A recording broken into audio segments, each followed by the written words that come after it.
Allez, bonjour à tous et bienvenue dans cette troisième partie de AI Hollywood. Donc toute une série dans laquelle je vous montre comment faire en sorte que vous deveniez l'acteur principal d'un film. Voilà, donc une des choses les plus dures à faire avec l'IA. C'est pour ça que j'ai choisi de faire ça. L'avantage, c'est quand vous savez faire ça, vous savez à peu près tout faire. Dans la première partie, on a appris à créer des images de dingue en mode cinéma. Dans la deuxième partie, on a appris à les animer de manière basique et à comprendre tout ce qui est mouvement de caméra et tout ce qui est jeu d'acteur. Dans cette troisième partie, on va vraiment essayer de jouer sur les plans, quelque part, comment faire en sorte de faire tourner la caméra autour de notre personnage, changer de plan, etc. Et puis surtout jouer sur du première image, dernière image. Donc en anglais, on appelle ça le first frame, last frame, qui est la technique qui vous permettra d'avoir vraiment le plus de contrôle sur vos vidéos pour aller créer des rendus de malade. Donc j'ai créé une première image donc avec la technique que j'ai utilisée dans la première vidéo, d'accord. Donc bon, ça vous fait peut-être penser à un film, je pense, avec la couleur bleue. Voilà, vous avez le droit de rigoler, hein, vous avez le droit de me mettre plein de commentaires. N'hésitez pas, enfin disons que je les lis tous et c'est toujours avec grand plaisir. Et d'ailleurs, si vous faites des choses chouettes avec ça, je viendrai aussi commenter sur vos réseaux sociaux si vous me taguez. Voilà, donc si vous avez envie de rigoler, n'hésitez pas. Donc, l'idée, c'est, une fois qu'on a cette photo, de pouvoir tourner autour quelque part et essayer de voir qu'est-ce qu'on peut faire. Donc, pour que ce soit vraiment génial pour vous, je vous ai créé les principaux types de plans au cinéma. Donc, ce Google Sheet, vous le retrouvez en description de la vidéo. Voilà, grâce à ce Google Sheet, vous allez avoir un total de 40 types de plans différents qui vont vous permettre d'aller venir tourner autour. Donc par exemple, il y a l'extrême close-up où là, ça va permettre de venir zoomer sur l'image. On a le close-up tout court, on a le medium shot ou le cowboy shot. Par exemple, là, ici, on est à peu près sur un cowboy shot parce qu'on pourrait voir les flingues. Ensuite, après, on a du low angle, du worm's eye view, du high angle pour avoir ce côté vulnérable où, par exemple, quand on va prendre l'appareil photo et puis qu'on va venir le mettre au-dessus du personnage. Voilà, donc moi j'ai joué un petit peu en avance avec tous ces angles différents pour aller créer des plans qui soient assez différents. Donc je vais vous montrer ce que j'ai sorti. Donc là vous voyez qu'on est sur un close-up. Donc là on est venu se rapprocher du visage et puis vous voyez qu'on a le personnage en plus qui vient crier. Donc l'objectif c'était de ne pas uniquement jouer sur le plan, mais d'essayer de lui faire quelque chose à notre personnage également pour que ce soit un petit peu plus sympa. Donc comme ça me permet aussi de vous montrer comment vous pouvez jouer avec toute la partie jeu d'acteur qu'on a vu dans la partie 2. D'accord. Donc l'idée c'est ça, c'est que quand vous allez créer des images, il faut que votre acteur quelque part fasse quelque chose. Voilà, donc là il est en train de crier. Ici on a le côté donc plan en pied et puis là il est en train de courir. Ensuite après on a le plan en mode high angle vulnerability, donc que je vous avais montré juste avant sur le Google Sheet. Voilà, celui-là il est assez génial parce que vous voyez que ça montre bien ce côté vulnérable de notre personnage. Vous voyez là ici le fait qu'on ait la caméra vue du dessus, ça le rend beaucoup plus vulnérable.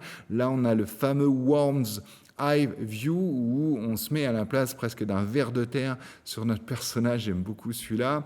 Là ici j'ai intégré un autre personnage avec donc notre personnage principal de dos, comme si on avait la caméra qui vient se placer derrière notre personnage. Voilà, ici on a un close-up macro sur l'œil. Voilà, donc là déjà au moins ça nous fait plein de plans de base qui va nous permettre d'aller créer des vidéos qui vont être beaucoup plus intéressantes. Donc pour que vous puissiez comprendre vraiment comment ça marche, j'ai utilisé toujours le même process.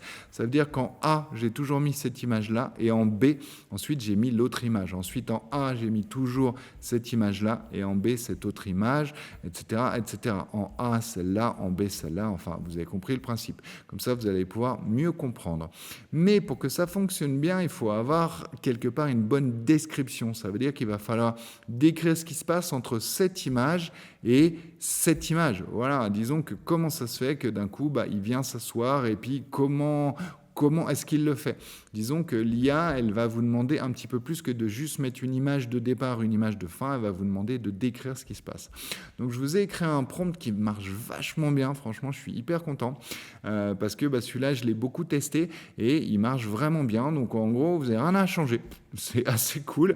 Vous avez juste à prendre l'image de base, l'image de fin. Alors bien sûr rien à changer, mais il faut quand même lire l'output, lire le prompt qui sort pour voir si ça correspond bien à ce que vous voudriez. Voilà, mais vous prenez ce prompt et en fait dans ce prompt je lui dis qu'il doit donc partir de la pose A et aller vers la pose B. Donc j'ai quand même fait un petit effort dans les images que j'ai créées. Vous voyez là, elle s'appelle bien pose A et puis toutes ces images là je les ai appelées pose B. Voilà, pour que vraiment ce soit bien facile et puis bien clair pour l'IA. Voilà, donc une fois que je suis sur Gemini, ce que je fais, c'est que je vais venir uploader les deux images A, B. Ensuite, après, je colle mon petit prompt et puis ici, ça me donne le résultat. Voilà, donc ça marche hyper bien. Vous voyez, ça marche vraiment à tous les coups. Donc là, avec les deux images ici, boum, voilà, avec l'image avec le Worms View, là ici, j'ai mon petit retour, etc., etc. Donc je vais vous montrer les résultats à présent, je pense que c'est ça que vous devez avoir envie de voir. Donc on va partir de mon personnage qui crie. Donc à nouveau, pour le moment, le son, je l'ai mis de côté. On verra le son dans la dernière partie, donc là on est à la partie 3 sur 4. Et donc on verra sur la 4e partie, donc la semaine prochaine, tout ce qui est musique, effets, son, il y aura plein de choses, ça va être assez génial. Donc je vous recommande d'activer la petite cloche. D'ailleurs, n'oubliez pas de mettre un petit commentaire, un like, moi ça m'aide beaucoup. Vous avez vu que je me suis donné vraiment du mal sur toute cette série, donc n'hésitez pas à me donner de la force, franchement ça fait toujours plaisir. Allez, c'est parti. Donc là on a notre personnage qui vient crier comme ça, voilà. Donc là vous voyez que c'est assez bizarre ce qui s'est passé avec l'eau, mais c'est pas très grave parce que de toute façon sur ce genre de vidéo on va jamais prendre les 8 secondes, en général on va prendre juste un tout petit morceau et ça fonctionne plutôt bien. Voilà, ensuite après on a la deuxième série où on va avoir le grand zoom vers l'œil, voilà, comme ça ici, hop. Donc là aussi ça marche bien. Voilà, donc à chaque fois, moi, j'ai demandé à Flo qu'il m'en sorte 2, comme ça j'avais le choix. Là, vous voyez qu'il m'a fait un truc un petit peu bizarre. J'ai eu un petit peu comme un bug. Ça faisait presque comme un effet BD illustré. Donc là, ensuite, on a l'héroïne qui apparaît, voilà, avec le personnage. Franchement, c'est assez dingue quand même, hein. Disons que c'est très très drôle. Vous allez voir quand vous allez jouer avec des photos de vous, vous allez vraiment vous prendre au jeu. C'est ça qui est vraiment rigolo. Alors vous voyez que le personnage me ressemble pas toujours, hein. Disons que plus on avance dans les process, moins ça colle. Comme je vous disais, c'est pour ça que j'ai pris ce concept du personnage qui est censé vous ressembler pour créer ce film, parce que comme je vous disais, c'est une des choses les plus dures à faire. Voilà, donc là on va avoir celui qui vient s'asseoir, voilà. Vous voyez qu'il y a des petits bugs sur les plantes, mais disons que si j'en prends qu'un petit bout, ça peut passer. Et puis pour finir, on a le personnage qui se met à courir, voilà, donc c'est ça qui est intéressant. Alors ce que vous pouvez faire là, vous voyez que j'ai testé uniquement dans VO de Google, mais il y a aussi Kling qui peut marcher pas trop mal pour le first frame, last frame, donc c'est quelque chose que je vous recommande. Donc Kling, vous pouvez l'atteindre soit via la plateforme Kling classique, soit aussi vous pouvez l'atteindre directement à l'intérieur d'agrégateurs. Donc un agrégateur, c'est un endroit où il y a plusieurs IA différentes, donc de marques différentes qui vont être au même endroit.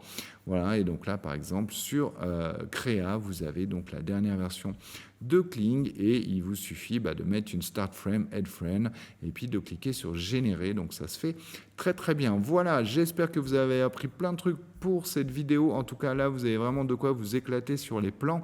Et puis une fois que vous aurez la première image et la dernière image, c'est là que tout va sortir. N'oubliez pas d'utiliser bien mon prompt pour bien décrire ce qui se passe entre les deux. Voilà, donc comme je vous disais, je me suis donné beaucoup de mal à créer cette vidéo.